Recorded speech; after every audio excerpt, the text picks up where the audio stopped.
Bismillahirrahmanirrahim. Alhamdulillahi Rabbil Alamin. Wassalatu wassalamu ala syarfil anbiya'i wal mursalin.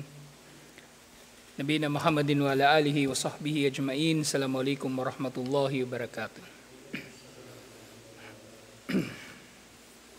So inshallah, Rusul wa Risalat, tinatalakay na natin yung mga karama, mga mahimalang bagay na nangyayari sa mga hindi propeta, na maaring sa pamagitan ng karama ay naliligtas sila mula sa kapahamakan, o sa pamagitan ng karama ay dumarating sa kanila ang biyaya na hindi inaasahan, o kumbaga biyaya na hindi normal na dumarating sa tao sa isang panahon o sa isang partikular na lugar. So ganito ang pagtalakay dito kasi nga binigyang diin natin na ang karama ay hindi nangangahulugan ng anuman. Ang sinumang tao na hindi propeta na makakaranas ng karama ay hindi mangangahulugan na siya ay banal, o pwede natin siyang dasalan o sambahin bilang katambal ni Allah, na kapag mamamatay siya, gagawin natin siyang santo. Hindi ito ang kahulugan ng karama. Dahil ang karama ay bilang biyaya lamang ni Allah sa kanyang mga awliya, sa kanyang mga kakampi, sa mga piling mga matutuwid na mga Muslim. Yun lang yun. Wala nang ano pa kahulugan nito. Hindi na ito hihigit pa sa pagpapakita ni Allah ng pangangalaga, pagprotekta, o yun nga, pati pagmamahal ni Allah sa kanila. Na maaring mangyayari din kasi na yung tao, meron nang nangyari sa kanya na karama pero hindi niya alam na karama pala yun. Mariring mangyayari yun eh. At itong mga naiulat na ito ay pawang mga naiulat pero hindi ibig sabihin na sila lang ang nakaranas ng karama. Maring merong iba pang mga matutuwid na nakaranas din ng karama pero hindi nila napansin na ito pala ay karama. Kaya itong karama ay hindi nga espesyal o nagiging dahilan para magiging espesyal ang sino man na nakakaranas ng karama. Kasi mahilig maniwala o kaya mahilig ang mga ligaw na sekta na mag-ugnay ng mga paniniwala sa mga nangyayaring karama. Yung mga tablig na lang halimbawa. Sabi nila meron silang mga miyembro, hindi marunong ng Arabic, natulog lang paggising, marunong na raw mag-Arabic. Kaya hindi na raw kailangan mag-aral sa Madina o mag-aral sa kung saan-saan. Kasi yayabang lang ang tao, sabi nila. Ngayon din, hindi raw nila kailangan magtrabaho. Sapat na yung nagdadakwa sila kasi meron daw sila mga kasama. Paggising niya, meron ng pera sa ilalim ng kanyang unan. Matindi nga. Matindi pa sila sa sahaba. Matindi pa sila kay Propeta Muhammad sallallahu alaihi wasallam. Hindi natin pinasisinungalingan na nangyari yun. Pero pinasisinungalingan natin yung bibigyan nila ng ganoong kahulugan ng mga karama na nangyayari sa mga tao. Lalong-lalo na sa matutuwid. Kaya hindi ito ganito na inuunawa. Hindi tayo katulad ng mga Kristiyano na ang kanilang nagiging batayan kung paano magiging santo ang sino man ay ang karama. Dahil ngayon katulad ng nabanggit ko nung nakaraan, yung pagiging santo ng mga tao sa Katolisismo may dalawang antas. Una, yung pagiging blessed, at pangalawa, yung canonization mismo na siya ay magiging ganap ng santo. Yung magiging criteria na kapag meron daw gumaling na sakit, isa sa mga criteria nito, kapag meron daw gumaling na sakit sa pamagitan ng syafa'a ng santo na ito, so dahil doon siya ay tuturing ng ganap na santo.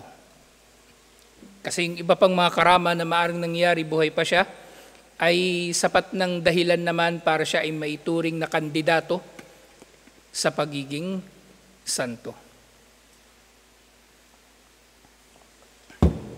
Kaya nga tama yung tinatalakay natin doon sa akida, na ang marami sa umma na ito ay sumasamba talaga sa mga rebulto o nagtuturing sa iba bilang mga katambal ni Allah subhanahu wa ta'ala.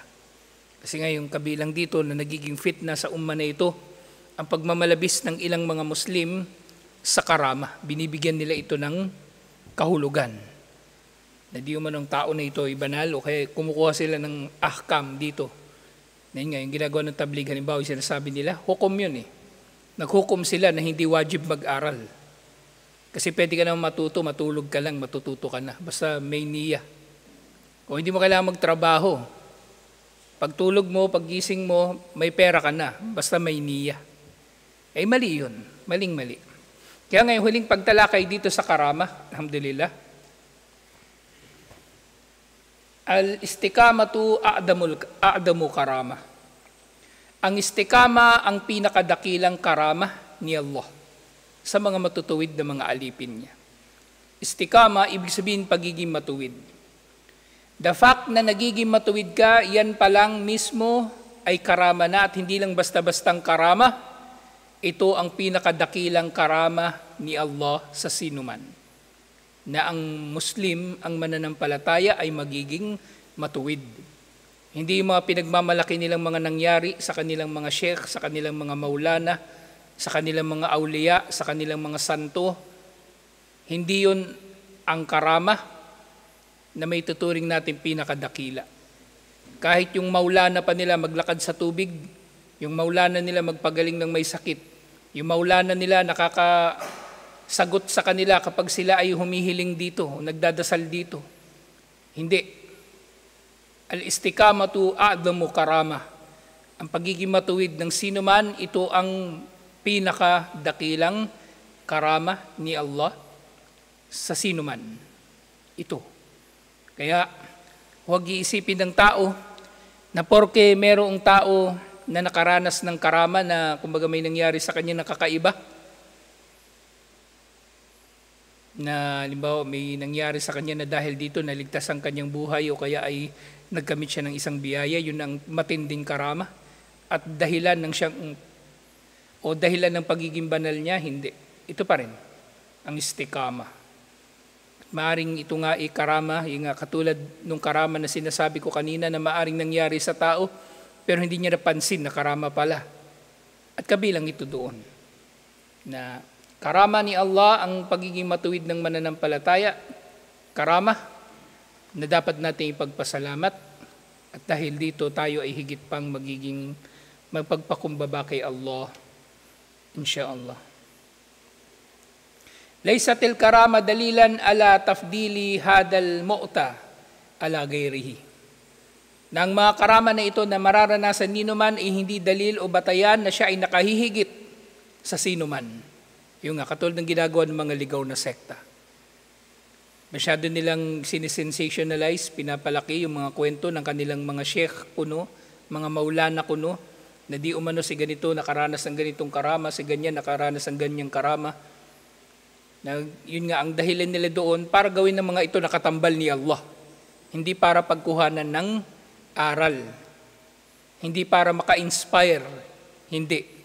Yung mga yun, pinag-uusapan nila para gawing katambal ni Allah o dalil sa kanilang mga ligaw na mga paniniwala o kanilang katamaran na rin. Diba? Sa makita ng tao ayaw magtrabaho tapos sa asa na darating ang biyaya ni Allah nang hindi niya pinaghihirapan. Labas siya ng labas ng bahay 3 days, 40 days. Ilan yung pinakamahaba? 4 months. Mag-IBP bago mag-Hajj. Mas mahal pa yung IBP kaysa pag-Hajj. So inuuna niya yun, yung asawa niyang babae, yun yung pinipilit niya magtrabaho. Kaya yung mga anak niya, napabayaan na niya. Dawa-dawa siya doon sa malayo, pero yung anak niya naging addict. Anak niya naging bading. Yung anak niyang babae, tomboy. Kasi lagi siyang wala sa bahay, kasi siya ay nag-aakala ng pagiging banal ay ang maging malayo sa pamilya, nagdadawa kuno sa iba. Mga taong ito, kumbaga hindi tama na kumbaga itong pinagsisumikapan kasi ng mga tao na ito. Yung makamit nila yung antas ng mga tao na nakarinig sila ng kwento ng karama tungkol sa mga ito. Gusto nila may mangyari ring mahimala sa kanila para feeling nila banal din sila. Hindi ganun. Hindi ganun ang Islam. Kaya nga yung pagkaligaw ng mga Muslim, makikita at makikita natin ang pagkakatulad dito sa siyang naging pagkaligaw din ng mga Hudyo at mga Kristiyano. Kanino bang ugali yung ganun? Ugali yun ng mga Kristiyano. Yung ganun, yung pagpapakabanal o paghahangad na mayroong mahimala na mangyayari sa kanya para pagmamalaki niya o para sasambahin siya ng mga tao. Yun ay ginagaya ng mga Muslim sa mga Kristiyano. So walang saysay ang mga karama. Hindi ito dahilan o batayan na ang binigyan ng karama ay mas nakahihigit sa iba pang walang karama. Faqad yu'tillahu al-karama da'iful iman litakwiyati imanihi. So dito binigyang diin din ni Sheikh rahimahullah. Yun nga, ang marami sa mga natalakay na mga nabanggit na halimbawa ng karama ay doon sa mga nangyari sa matutuwid, lalong-lalo na sa mga sahaba at sa mga tabiin. Pero sinabi rin niya rito, maaaring mangyari na ang karama ay mangyayari sa isang mananampalataya na mahina ang iman. Mangyayari sa kanyang karama upang patatagin ni Allah ang kanyang iman, litakwiyati imanihi wa muhtajan lisaddi hajatihi. At yun din maaaring mangyari na magkakaroon ng karama, makakaranas ng karama ang sino man na nasa matinding pangangailangan upang tuparin ni Allah ang kanyang matinding pangangailangan. Okay, so halimbawa, gipit ka na talaga, tapos biglang may tatawag sa'yo, okay, may biglang pag-check mo ng GCash, may laman na yung GCash mo. Karama rin yun na maituturing at maaring hindi ito nangyayari sa matutuwid lang.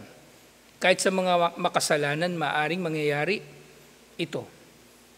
Wa yakunu alladhi lam yu'ta mithlu dhalika akmalu imanan wa adamu wilayatan. Siyempre, maaring din mangyari kung yung mahina, maaring makakaranas ng karama, maari rin namang hindi makakaranas ng karama yaong tao na mas kumpleto ang iman at mas matindi ang pagiging malapit kay Allah. Wa huwa lidhalika mustagni an mithli ma utiya ghayruhu. Na dahil dito, dahil wala siyang pangangailangan, kumbaga yung malakas ang pananampalataya at mas malapit kay Allah, maaring wala siyang pangangailangan, kaya hindi siya nakakaranas din ng karama. Walidhalika kanatil umur al-kharika fit tabi'ina aktharu minha fis sahaba. Kaya nga sa mga naiulat na mga karama na naitala sa mga aklat ng kasaysayan, kumbaga, mas marami ang naiulat na karama na naranasan ng mga tabi'in kaysa sa mga sahaba. Mas maraming naiulat na naranasan na karama ng mga tabi'in kaysa sa mga sahaba. Wa ala hada fala yanbaghi an yashghal al mar'u nafsahu an yushaghil al mar'u nafsahu bit tatallu'i ila al karama. Kaya dahil dito, hindi dapat aabalahin ng sino man ang kanyang sarili na maghahanap siya ng karama, na makaranas siya ng karama. Ayun nga, yun yung nangyayari sa mga tablig. Kaya nagpapakalunod sila doon sa kanilang mga paniniwala. Kasi ang gusto nila, maranasan din nila yung karama na naranasan ng mga narinig nila sa mga kinukwento sa kanila. Pero yun nga, ito din yung isang problema sa kanila. Ang karamihan sa kanilang mga aral na tinatanggap, kwento lang talaga. Kwento. Kaya nga yung isa sa mga komento talaga ng mga scholar kay Mufti Menk, ang dami niyang kwento. Ngayon tatanong ng tao, anong masama sa kwento? Ang masamang kwento yung walang sanad uli. So yun yung kahalagahan muli ng sanad. Sige, yung kwento na yan, tapos iuugnay natin sa mga bagay-bagay na may kinalaman sa relihiyon. Maaring mauunawaan pa nga ng nakikinig na pwede niyang pagkuhanan ng ahkam. Tapos wala namang sanad, inimbento lang pala na kwento. At hindi niya sinasabi na inimbento niya lang yung kwento niya, o hindi niya sinasabi na ang kanyang kwento ay bilang paghahalimbawa lamang. So dapat malinaw sa kanyang pananalita ang mga bagay na ito. Pero nga, ang marami kasi sa mga tao, kumbaga naiengganyo sila sa pakikinig ng mga kwento, pero wala namang kumbaga sanad na pagtibay. At gayon din siyempre, mga kwento na dahil dito maaring maling mauunawaan ng tao ang relihiyon. Kaya sabihin nila sa Islam, lalong-lalo na sa panahon natin ngayon, totoo yung kasabihan eh. Habang tumatagal, paikli raw ng paikli ang attention span ng tao.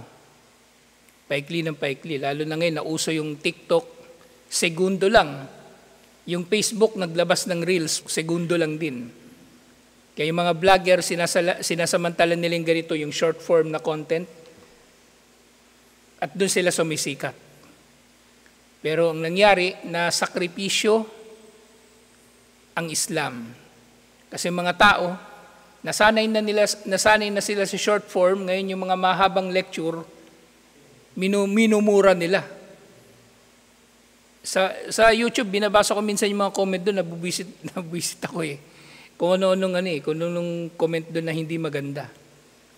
May magko-comment doon, sabi, paulit-ulit daw yung sinasabi, bakit putol-putol, bakit may Arabic, may Tagalog, bakit daw ang bagal magsalita, bakit ang tagal-tagal ang haba ng lecture.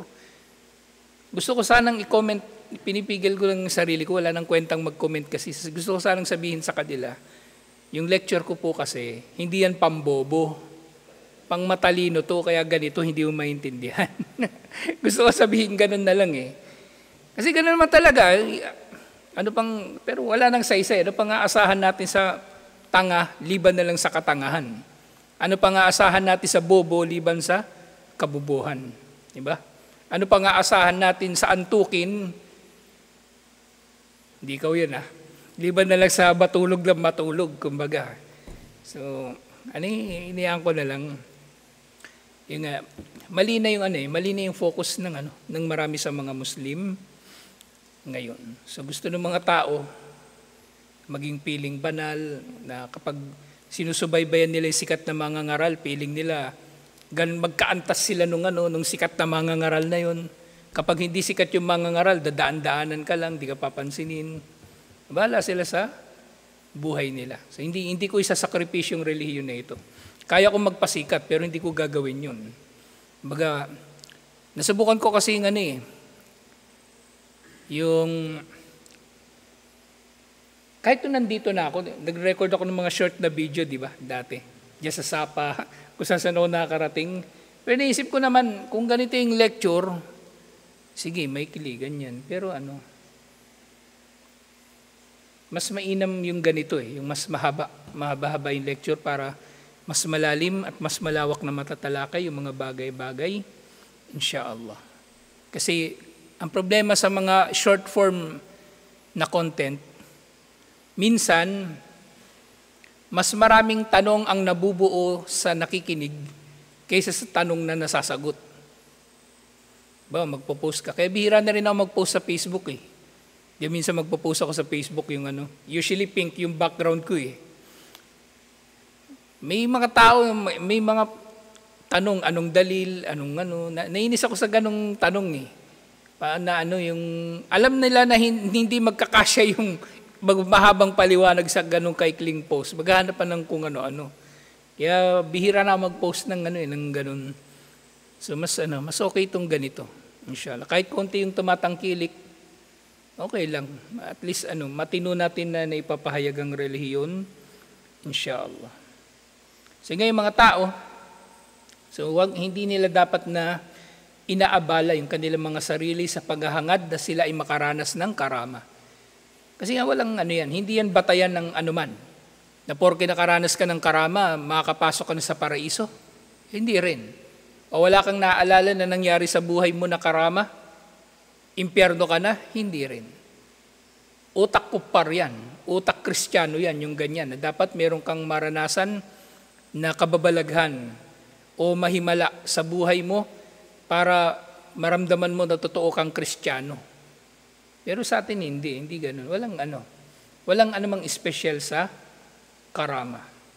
Walang anumang espesyal sa karama. Yung wala yan bagilahu an yahzuna idha lam yu'tiha.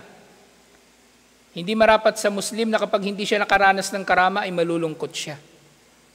Yung pagka, yung balikan natin yung mga tablig, hindi pa sila nakaranas ng karama na katulad ng mga karama na naririnig nila sa mga kwento, nalulungkot sila, feeling nila hindi pa sila banal. Maling ano yun, maling pag-iisip yun. The fact na Muslim ka, banal ka na. Inshallah, banal ka na. Kasi ang pinakamatinding kabanalan, kumbaga pinakamatinding kabanalan, ibig sabihin pagiging matuwid, ay ang isa katuparan mo yung tauhid. Yun. Yun lang, sapat na. Hindi mo kailangan lumutang sa hangin. Hindi mo kailangan na hindi ka makikita ng kalaban. Hindi mo kailangan na kapag wala kang pera, meron kang perang makukuha sa ilalim ng unan mo. O hindi mo kailangan na kapag maraming kwento yung tablig hindi ka mauubusan ng ano sa kanila parang ano talo pa nila yung yung Disney pag gumawa ng kwento. Puro kwento. Ayun nga, hindi na siya healthy. Kumbaga para sa tunay na pag-aaral. Hindi na siya mainam. Waqad sadaka Abu Ali Al-Jawzajani wabarrahin, nasabi niya ni Abu Ali tungkol sa Abu Ali Al-Jawzajani na sinabi niya tungkol dito, kun taliban lil istiqama la taliban lil karama fa inna nafsaka munjabila ala talabil karama wa rabbika yatlubu minka al istiqama. Sasabi ni Abu Ali rahimahullah, ikaw ay marapat na maging isang tao na naghahanap ng istiqama at hindi ng karama. Ang hangarin mo ay ang maging matuwid ka, hindi yung makaranas ka ng himala. Ang hangarin mo ay ang maging matuwid ka at hindi ang makaranas ng himala. So yun nga, yung baligtad kayo nangyari ngayon sa mga tao. Yung mga tao, hinahanap nila karama. Kaya nagpapakalunod sila doon sa kanilang mga gawain na inakala nila dito sila makakatagpo ng karama, ng himala. Actually, hindi lang naman tablig. Minsan, pati yung mga sugapa sa da'wa. Maaring ganyan din sila. Gusto nila makaranas ng karama. Nadawa sila ng da'wa, tapos hindi sila nagugutom, o hindi sila napapagod, hindi sila inaantok. Bahala sila sa ganun. Pero hindi, ang hangarin natin yung pagiging matuwid, inshallah. Kasi nga, ang sabi niya, ito raw ay sa kadahilanan ng iyong kaluluwa, ay likas na naghahangad ng karama. Ibig sabihin, yung ating sarili, yung ating pagnanasa, naghahangad ng karama. Kasi yung karama kasi parang parang shortcut, parang good news. Pag nakaranas ka ng karama, uy, banal na ako, pwede na akong maging gago, banal na ako . So, ganun lang hangad daw ng sarili ng tao. Kumbaga, naghahanap siya ng reassurance o assurance. Naghahanap siya ng assurance na mapapabilang na siya talaga sa mga tao na papasok sa paraiso. Parang ganun. Ang sarili daw ng tao ay likas na naghahangad ng karama. Pero, yun nga, mas dapat mong hangarin ang istikama kaysa sa karama dahil ang iyong Panginoon, ang inoobliga niya sa iyo ay ang istikama, ang maging matuwid, hindi ang magkaroon ng karama. Okay? Sige, magkaroon ka ng karama, walang hiya ka naman. Anong silbi nun? Kada gising mo, mayroong piso sa unan mo. Hindi ka nagtatrabaho, pero mapera ka, mayaman ka. Kung ano nung pinaggagawa mo sa buhay, pero walang hiya ka naman, anong saysay? Mas mahalaga ang istikama. Mas mahalaga ang istikama. At nga, ang pagkakaunawa dito ng mga Muslim, qala ba'du man fahima qawla, at sinabi ng mga nakakaunawa sa sinabi ni ito ni Abu Ali, wahada aslun adimun kabirun fil bab, na ito ang pangunahing prinsipyo sa usapin na ito ng istikama o ng karama. Ito ang pangunahing prinsipyo sa usapin na ito ng karama, na ang tao ay mas higit na dapat na magpapahalaga na siya ay magiging matuwid kaysa sa pagpapahalaga sa pagkakaranas ng mga himala o pagkakasaksi sa mga himala. Dahil nga, subhanallah, kung titingnan mo yung mga ligaw na sekta, lahat sila, Sufi, Asyaira, Shia, ang malaking bahagi ng kanilang mga katuruan, puro kwento tungkol sa mga kababalaghan. Mga kwento tungkol sa mga kagilagilalas na nangyari sa mga, lalong-lalo na sa mga kasapi sa relihiyon nila. Maring paminsan-minsan tinatalakay nila yung nangyari sa mga sahaba. Maring paminsan-minsan matatalakay nila yung nangyari sa mga propeta, iba pang mga propeta. Pero ito ay sa kadahilanan na gustong-gusto nila, nahuhumaling sila, obsessed sila sa karama, sa mga himala. Yun ang gusto nilang makamit, na inakala nila ito yung batayan ng kabanalan. Na ito nga, wasarra gaflun an hakikatihi kathirum min ahlis suluki wat tulab. Na yun nga, ang marami raw sa mga tao na lilingat sila o kaya ay hindi nila nauunawaan ang katotohanan na ito.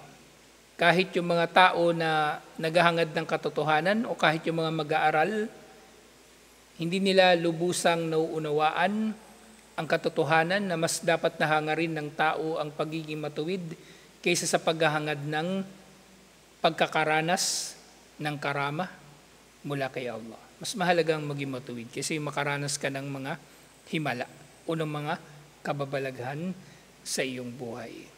So ito yung pangalawa sa huli sa usapin ng ng karama. Kasi yung huling topic, maaring mangyayari na yung karama na naranasan ng tao hindi pala galing kay Allah. Galing kay Satanas. Yun nga sabi, al-khawariku wal-ahwalu shaytaniya. So maring mangyayari na itong mga karama na nararanasan ng tao ay mga himala na nanggaling kay Satanas, o mga kababalaghan na dinulot ni Satanas. Dalla kathiru minan nasi andama dhannu anna kulla man jarrat ala yadayhi kawarikul adat fahuwa min awliyaillahi as-salihin. Ang marami sa mga tao ay nagkakamali o naliligaw sa paniniwala na ang lahat ng mga tao na nakakagawa o nakakaranas ng mga kakaiba na mga bagay, mga kababalaghan nga, nagkakamali sila sa pag-aakala ng lahat ng nakakagawa ng kababalaghan o nakakaranas ng kababalaghan ay kabilang sa mga awliya ni Allah. Yun nga, hindi lahat ay galing kay Allah. At ito na nga, yung sinasabi ko kanina, فَبَعْدُ النَّاسِ يَطِيرُونَ فِي الْهَوَىٰ. Maririnig nyo ito sa mga kwento ng mga Sufi, ng mga tablig. So meron daw mga tao na nagagawa nilang lumipad sa hangin. وَيَمْشُونَ عَلَى الْمَاءِ. So meron din daw mga tao. Siyempre, iugnay nila yung mga tao na ito, yung mga gawain na ito sa kanilang mga bayani, kumbaga sa kanilang mga bida, sa kanilang mga sheikh, sa kanilang mga maulana, o sino mang itinuturing nilang banal. Okay? Kaya mahirap makipagtalakayan sa mga yung mga ligaw na sekta. Dalawa lang yung kahihinatnan yan kung di ka nila pagbabantaan, napapatayin ka nila kapag hindi ka nila natalo sa debate. Hahamunin ka na lang nila na magpakita ng ganito. Yung sheikh namin, lumilipad yun. Ikaw, kaya mo bang lumipad? Si Muhammad bin Abdul Wahhab ba lumilipad? Ganun yung dulo ng kanilang mga argumento. Kasi wala, ito yung relihiyon nila. Ito yung relihiyon nila. Kung kausap mo yung talagang malalim na yung lugmok na sa bidaa, may makikita ka talagang yung ganito. Kasi nabasa ko yung mga libro nila. Wala pa naman ako nakaharap na ganito. Pero nakita ko talaga doon sa libro nila, mga ganitong sinasabi. Na yung sheikh daw nila ganito, sheikh nila ganyan. Ito na nga, lumilipad, naglalakad sa tubig, wala hudali, katiba pa. Baka may iba pa tong kapangyarihan, baka may ano pa to, may laser sa mata. Parang Cyclops. Baka meron pa tong yung may lumalabas na bakal sa kamay, parang si Wolverine. Tiba-tiba pa. Wahum min afjari khalqillah. So merong mga tao pinaniniwalaan nila, lumilipad o naglalakad sa tubig, samantalang sila yung pinakamakasalanan sa mga nilikha ni Allah. Pero nga, iniugnay nilang kabanalan sa mga ito kasi nakakagawa sila ng bagay na kakaiba. Yun na lang yung naging batayan nila. Kahit walang hiya, kahit mandurugas, basta lumulutang o kaya nakakapaglakad sa tubig o nakakagawa ng kababalaghan, para sa kanila, banal na yun. Para sa kanila, banal na yun. Balkad yaddaunan nubuwa. At maaari din naman ang iba sa kanila ay nag-aangkin na ng pagkapropeta. Itong mga tanga, bilib na bilib sila, lumalakad sa tubig, hindi pinaniwalaan na nila. Mithlul Harith ad-Dimashqi alladhi kharaja bisyami zaman Abdul Malik bin Marwan. Sa panahon daw ng Khalifa, panahon ito ng Umawiya, si Abdul Malik bin Marwan, meron daw lumabas na tao si Al-Harith ad-Dimashqi. So ganito siya, na nag-aangkin ng kakayanan na makagawa ng kababalaghan. Wadda'an nubuwa, kalaunan nag-aangkin siya ng pagkapropeta, waqad adhara umuran kharikatan lil-ada, at nakagawa siya ng mga bagay-bagay na mga kakaiba kaysa sa mga normal na mga pangyayari. Faqad kanu yada'una al-quyud fi rijlayhi fayukhrijuha. Si kabilang daw dun sa kanyang yung kanyang mga kababalaghan, tinatali daw yung paa niya pero nakakatakas siya mula rito. Tinatali raw yung kanyang paa. So talo pa niya si Houdini. Si Houdini, buti pa si Houdini, hindi nagpakilalang propeta, pero siya, nagpakilalang propeta. Wayudrabu bis sila, fala yu'tharu fihi. At tinataga daw siya, pero hindi siya tinatablan. So parang tropang tad-tad din pala to. So marami siyang kababalaghan. Pag hinawakan daw niya yung bato, magsasabi daw yung bato ng Subhanallah. Maring may mga nakasaksi talaga na nangyari ito. Wakana yurin nasa rijalan warukaban ala khailin fil hawa. May pinapakita daw siya ng mga tao, na mga imahe ng mga tao na nakalutang at ang iba ay nakasakay sa kabayo. At sinasabi niya na yung mga nakikita nila ay mga anghel daw. Wahada wa amthaluhu min fi'lis shayatin. Siyempre, ang lahat ng ito na ginagawa niya ay gawain ng Satanas. Walidhalika idha hadara ba'da salihina hadhihi al-ahwal ash-shaytaniyah wa dhakara Allah wa qara'a ayat al-kursi aw shay'an min al-Qur'ani batulat ahwalahum hadihi. Kaya nga raw yung mga tao, kaya nila nalalaman na batil itong mga ginagawa na ito ng mga tao na ito na kumbaga may sa demonyo. May sa Tagalog may ganung di ba, idiom, may sa demonyo. Lahat ng bagay na hindi ka panipaniwala, ang tawag nila may sa demonyo. Magaling mag-basketball, sabi niya, galing niya, may sa demonyo yata yan. So totoo yung ganung kumbaga may pinanggalingan yung salitang ganon. Kaya nga raw kapag nandun yung mga matutuwid, binabanggit daw nila ang pangalan ni Allah, nagre-recite sila ng Ayatul Kursi o iba pang mga ayah sa Quran, at masisira yung himala na ginagawa ng tao na yun, ng kanyang gawain ay sa demonyo nga, hindi mula kay Allah. Fahad al-Harith ad-Dimashqi al-Kadhab lamma amsakahu al-muslimuna liyaktuluhu ta'anahu ta'in birrimah. Kaya nung nahuli daw ng mga Muslim itong si al-Harith ad-Dimashqi para patayin siya, sinaksak daw siya sa pamagitan ng sibat. At talaga nakita nila na hindi siya tinablan nung sibat. Si ad-Dimashqi hindi tinablan ng sibat. Falam yunfad fihi, faqala lahu Abdul Malik, kaya ginawa ni Abdul Malik, innaka lam tusammillah. Sabi ni Abdul Malik doon sa may hawak ng sibat, hindi ka kasi nagsabi ng bismillah.